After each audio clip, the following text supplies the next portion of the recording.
Well, welcome YouTube friends and family to today's Throwback Thursday edition of the Wellness Homesteader. So you may notice I have on like 3 tank tops. It's supposed to be really hot today, so sometimes it's better if I can just shed them throughout the day as they get sweaty, so hope you'll excuse. So today I had planned to do something totally different for my Throwback Thursday. However, I was gifted something yesterday that needs to be cooked and needs to be made into something. So I was gifted, thank you Danette, with a whole bunch of rhubarb. So some of it I froze because I think there's enough left for a strawberry rhubarb pie. But I had seen this recipe floating around. Stay off Pinterest, y'all. And this is wyseguide.com, and this is a canning recipe for, of all things, rhubarb butter. It sounds absolutely delicious. And I was like, it's gonna be really hot. It's gonna be in the 80s today, but I need to do the rhubarb, but I need a Throwback Thursday video. Guys, this is actually Wednesday. Am I ahead, you ask? Why, no, I am not. So we are gonna make some rhubarb butter. But as I started gathering things that I'm gonna use to make the rhubarb butter, I'm like, well, I am using some vintage gadgets, so we'll just call it Throwback Thursday. So, what this calls for, I have over here on my camp stove my water bath canner heating up, and I actually put 7 jars in there, and I have a spare for the funnel in because it never seems to come out right. So you need 4 cups of rhubarb, and y'all, this is staying from orange peel. I promise you my hands are clean. It's just, yeah, that's what it is. 4 cups of white sugar, zest of an orange, and juice of an orange. And I'm like, how about that? I happen to have everything. So before me, I have the Juice King. And this Juice King was my mother's. My mom was married in 1950, and this was, I don't know if it was a wedding gift or how she actually obtained it, but yeah, I have flown orange peel everywhere, so excuse that. But this is a 1950s model. It was made, it's cream and chrome. In the 1940s, they made one called the George Washington model, and it had the cup attached down here, which was also like aluminum to catch your juice. But for whatever reason, I guess that model didn't sell very well, so this is the newer 1950s model, and it was made by National Dye Company in Chicago. Super easy to use, y'all. And I have used a lot of different kinds of juicers in my time. Electric ones, manual ones, and I always go back to the Juice King. Ooh. Y'all, is there anything better than fresh oranges? So, super simple. You simply raise the handle, and y'all, I needed a 1/2 cup of water, so I already put the water in. But you simply line up your orange. Now, I am gonna have to stand up, and you squeeze. And one nice thing about this is the seeds and such, the pulp, are caught in the little strainer. Now this looks like a seedless orange, maybe not. And I usually turn it a couple times because it really does work better, I think. Yeah, my nails are gonna be really lovely, guys. Stop washing my hands. Okay. And there you have a very well squeezed orange. Maybe could get a little more out the edges. I have done lemons, I've done limes, I have done grapefruit, but you often have to section the grapefruit off into 4 pieces. And sometimes 2 to get the edges. If you move it around a little bit, you'll get more juice. I've never tried putting this in the dishwasher. I don't know why you couldn't, honestly, but what I can tell you is it really does do a good job squeezing out the juice. Let me wash my hands. I'll be right back with you. All right, so in our enamel coated Lodge cast iron pan, I have placed 4 cups of rhubarb, washed and chopped, 4 cups of white sugar, the zest of an orange, the juice of an orange, and a half a cup of water. It says, in a heavy bottom kettle, combine rhubarb, sugar, zest, juice, and water. Place over medium-high heat. Bring to a rolling boil, one that cannot be stirred down. Once rolling, bring the boil down slightly and continue to cook for 20 minutes. Pardon my step here, y'all. So, I think this is going to be really good, and I think this qualifies as a Throwback Thursday recipe because this actually will have us not using any pectin because rhubarb is high naturally in pectin, and this is a butter, not a jam or a jelly, but we'll be running it through a food strainer. And I happen to be blessed with, when my sweet neighbor moved, she had a big garage sale, and I purchased her Victoria strainer that I want to share with you because it is truly a workhorse. She's used it for years. I borrowed it for years. I felt kind of bad not purchasing it because I borrowed it so many times. So what I can tell you is already I can feel this getting a lot thicker. And again, that's the natural pectins coming out. And y'all, if you see me like gazing off into the yard and hesitating a minute, I've got the girls out. I did get mulch put down earlier in the week, which they've promptly rearranged for me, but it looks beautiful in the front where they don't free range, and I'm happy for them. They love to dig and they love their wormies, so I don't so much worry about it. All right, let's let this come to a boil. Once it's boiled for 20 minutes, we are going to begin running it through the Victoria strainer. So I will bring you back just shortly before that, just to show you the various pieces and parts, explain a little bit about that vintage gadget, and then we'll get to making and canning a rhubarb butter. Stay tuned. I thought I would just insert a quick clip here. So as you see, ooh, that gets so hot. We're getting some boiling around the edge, but when I stir it, I can stir down the boiling. So we want a fuller, more rolling boil. Now, I'm going to get the question, doesn't the camp stove blacken your pots? And the answer to that is, well, yes, it does. So far, I haven't seen a problem with it. I'm just washing it off.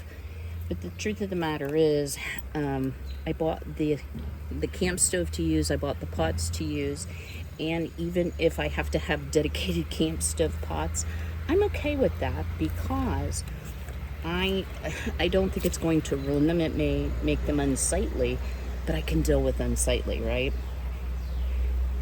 So we're still just kind of boiling around the edge. I'm reluctant to turn it up higher because I don't want to scorch it. Whew, and it's putting off a ton of heat, y'all, which is not in my house, I might add.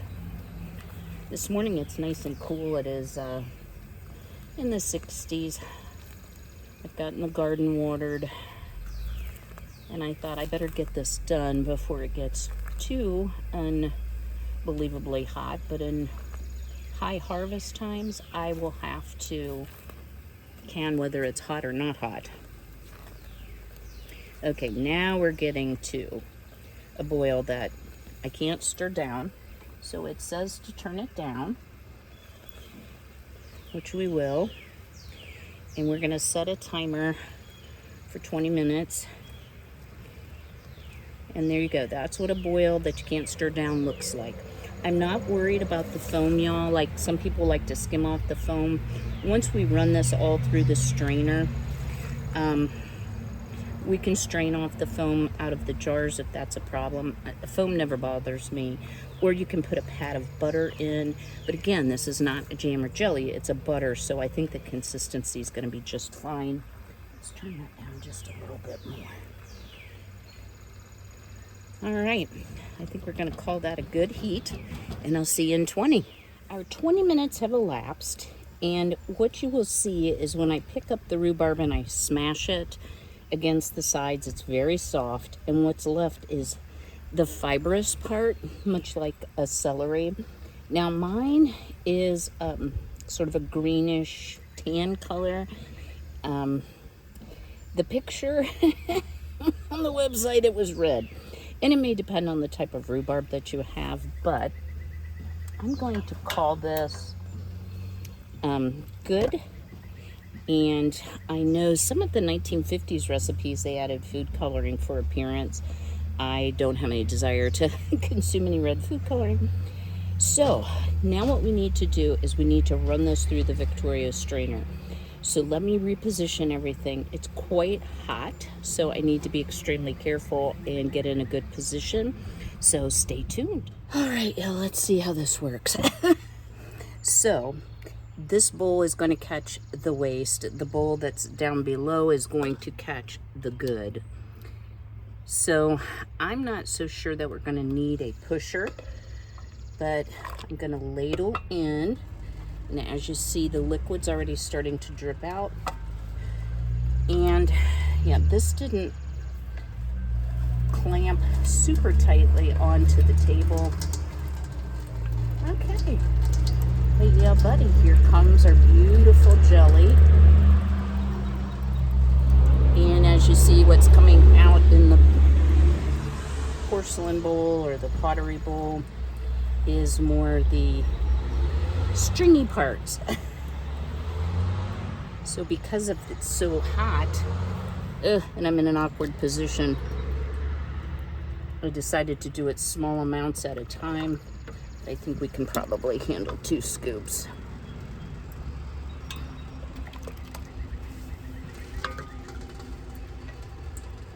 Just know that, ooh, even the strainer gets hot.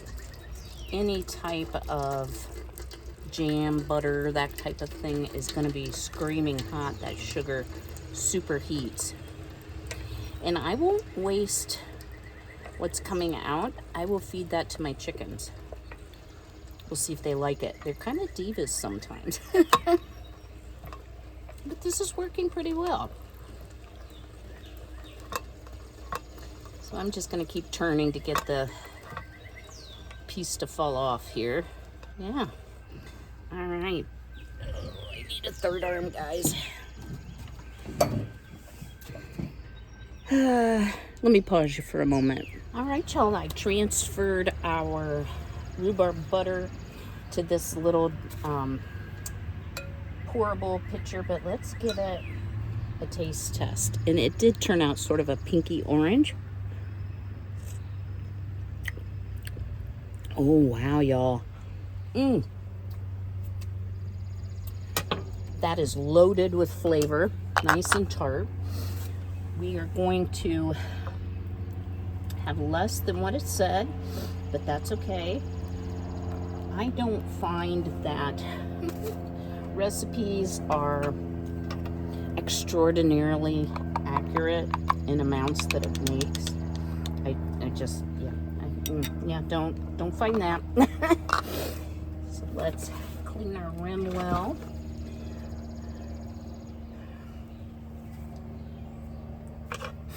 And y'all, I still soak my lids. Not a requirement. Ooh, that's hot. Pop this one in the canner and do one more.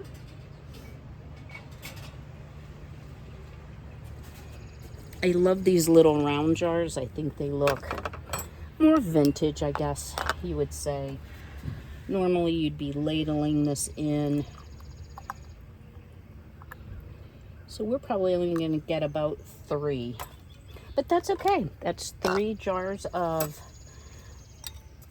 rhubarb butter, and I've been wanting to try it, and it's quite liquid because it's still so screaming hot. Whew. But I'm sure it will thicken upon standing. Even if it doesn't, you know how this would be good, y'all? This would be good on ice cream. Yeah, really good. All right, let me finish filling and we'll get to processing. We have our canner up to a full rolling boil. Y'all, I only got 3 8-ounce jars. So, you know, it said 6. I prepared for 8. Normally I wouldn't do a batch that small, but it's okay. we will have some free, basically, rhubarb butter to enjoy. And I'm heating some water for dishes here as well. Well, our beautiful rhubarb butter, wait for it, has sealed. It is still piping hot. I will take that inside and leave it set for 24 hours. Then I'll take off the rings, wash the jars, and label it.